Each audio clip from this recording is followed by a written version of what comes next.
I am Pragya, and I bring to you excerpts from the current issue of Outlook titled Trapped, that looks at two cover stories. One, where poor migrant workers trapped in a tunnel make it alive after 17 traumatic days.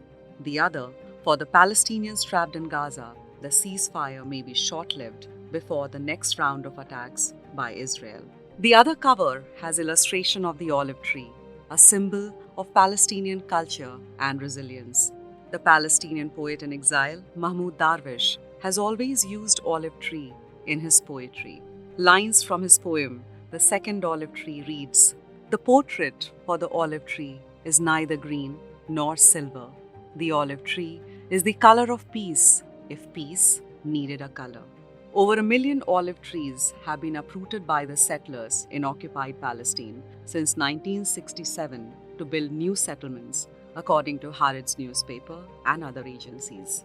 In the introduction, editor Chinky Sinha writes, "Gaza is not elsewhere. There are no heroes and incredible feats. There are simply people who are busy doing inhumanly human things. I write not about war, but about human beings in war. I write not the history of a war, but the history of feelings. I am a historian of the soul," says Svetlana Alexievich in The Unwomanly Face of War, an oral history of women in World War II.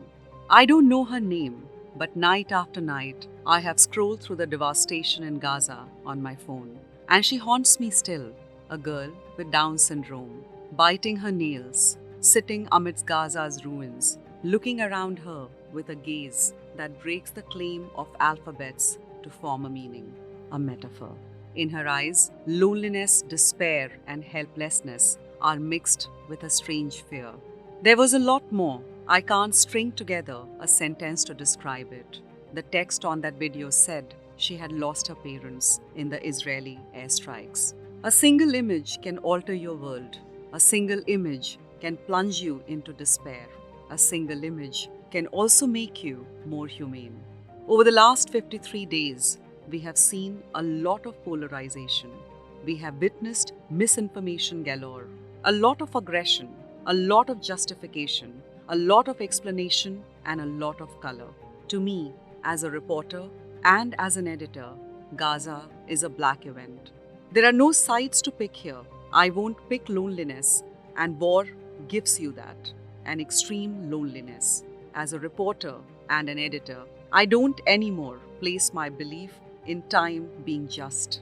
Time will, perhaps much later, correct things, and we can only hope it's free of our present prejudices. But I'm also mindful and terrified that history, which time will remember, may not be accurate, not just. We have to call out our own truths. We have to counter the falsehoods, and mostly we have to stand up for love. Because I still believe that only love can save us from betrayals of all kinds. As a journalist, I'm no longer bound by the objectivity theory, because I know that papers lie. Who is to then archive feelings? We are limited by facts sometimes. We must collect feelings, write them, and hope that someone reads them, and they can feel for others. Our job now is even tougher. Beyond the facts, we have to learn to find and protect feelings. We must learn now, more than ever, to confront feelings and get past our prejudices. They ask me if I condemn Hamas. They ask everyone if they condemn Hamas. That's what you see television anchors do. I say to them, I condemn violence. I despair seeing rubble powdering children's faces as if they are from another world. All children, all people are us. The one thing this war in Gaza has shown us is that we can be so numb. Every day, more people are dying. Many journalists are dead. Many are still documenting life in Gaza. And that's how we see the horror. For once, I feel social media has pushed us to confront our own biases. It is not easy to see all of it for hours. More deaths, more loss, more loneliness, more confrontation with feelings. Gaza is not elsewhere. It is a place on this planet with people like us. Most of the media has failed the people of Gaza.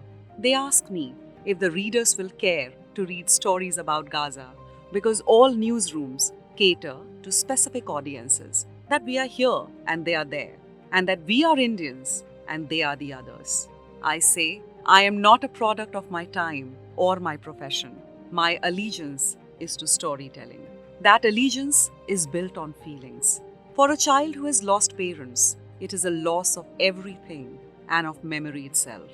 For parents, to lose a child is a loss of a future, a memory of what could have been.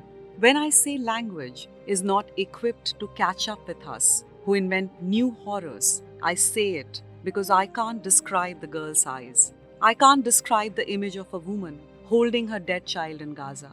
I can't cast into words the image of a dead child whose fingers still tug at his father's collar. There is no single word that describes a person who has lost a child in English. We who speak and write in English have widow and widower and orphan. In Arabic, there is that word. It is thakla, that refers to a parent who has lost a child, usually a grieving mother. We live in a world and not a supermarket.